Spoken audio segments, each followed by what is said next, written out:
Hi everyone! In this tutorial, we are going to learn about one of the most fundamental concepts in Python programming, which is variables.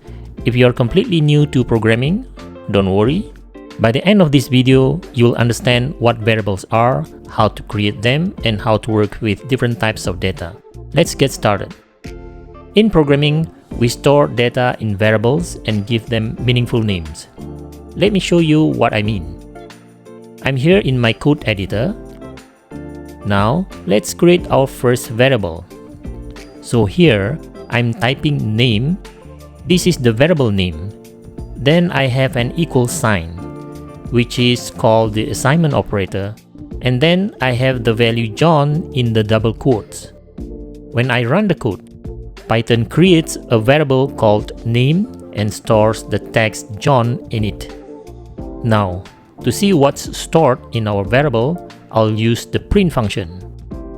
I'm typing print, then parentheses, and inside I'll put the variable name name. Notice I'm not using quotes here because I want to print the value stored in the variable, not the word name itself. Let me run this. And there we go. We see John printed to the console. This demonstrates that our variable is working correctly. Let me create another variable. I'll type age equals to 25. Notice I'm not using quotes this time because 25 is a number, not text. Let me print this as well. Perfect. We can see both values. Now here's something interesting. I can change the value of a variable after I've created it. I'm typing name equals to Jane. This reassigns our name variable to a new value. When I print it again, see that? Now it shows Jane instead of John. Before we go further, let's talk about the rules for naming variables in Python. This is super important because there are specific rules you must follow. Variable names should be descriptive. Here, I'm creating several valid variable names. I'm using first underscore name with an underscore. This is called snake case, and it is the preferred style in Python. I can use letters, numbers, and underscores. You cannot start a variable name with a number, so toName is invalid. You cannot use hyphens, so first hyphen name won't work. And you cannot use Python's reserved words like class, if, for, etc.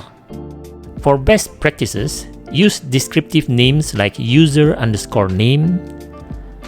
Single letters like X are okay for simple examples or mathematical operations, but avoid them in real applications. Some people use camel case like username with capital N, but in Python, we prefer snake case. Now let's explore the different types of data we can store in variables. Python has several built-in data types, and it's smart enough to figure out the type automatically. First, we have strings, which are text data. I can use either double quotes or single quotes. Both works the same way. I'm creating a name variable with Alice enclosed in double quotes, and message with hello world enclosed in single quote. Next are integers. These are whole numbers without decimal points. Here, I'm creating age with the value 30 and year with 2024. Then we have floats, which are numbers with decimal points. I'm creating height as 5.9 and temperature as 98.6. Booleans represent true or false values. Notice that true and false must be capitalized in Python. These are really useful for conditions and decision making in your programs. Python provides a handy type function to check what type of data a variable contains. Let me add these print statements. When I run this, you can see the output shows class str for string, class int for integer, class float for float, and class bool for boolean. Don't worry about the word class for now, just focus on the type names. Now, let's see how we can actually work with these variables and perform operations on them. I'm creating two number variables, first underscore number and second underscore number. Then I'm creating a new variable called sum underscore result that stores the result of adding them together. I'm using an F string here to format the output nicely. Notice the F before the quotes and the curly braces around the variable. I can do other math operations too. Subtractions with minus, multiplication with asterisk, and division with /. Let me run this. Perfect. You can see all the mathematical operations working correctly. Now let's work with strings. I can combine strings using the plus operator. This is called concatenation.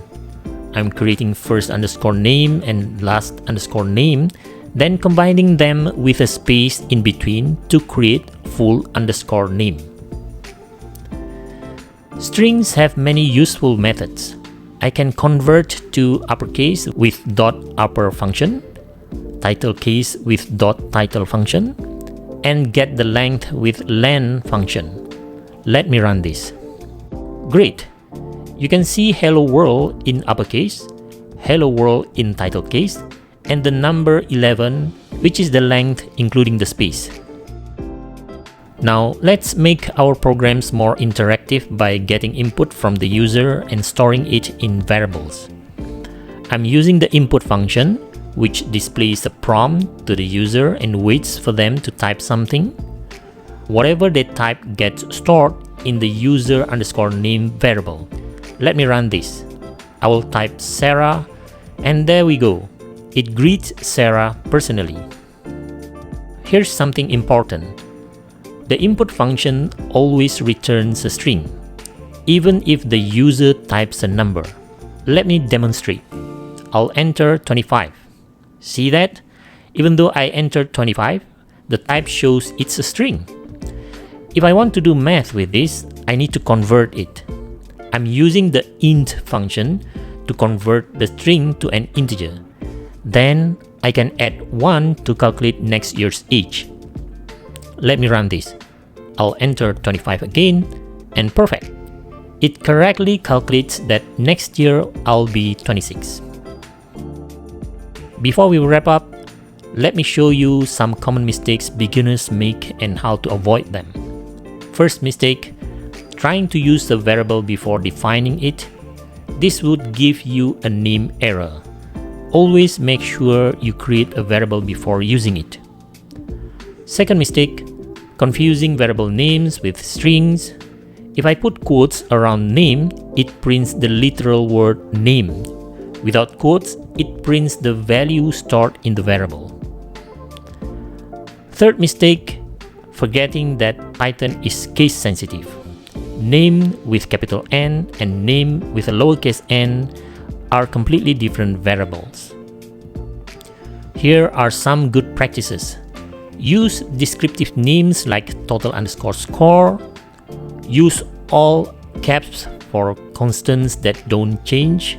And use prefixes like is underscore or has underscore for Boolean variables to make your code more readable.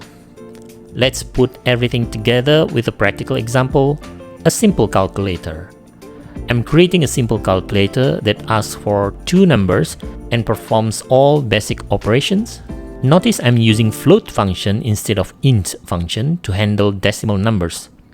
I'm storing each calculation result in its own variable for clarity. Let me run this. I'll enter 10 for the first number and 3 for the second. Perfect. Our calculator works correctly, showing all the mathematical operations.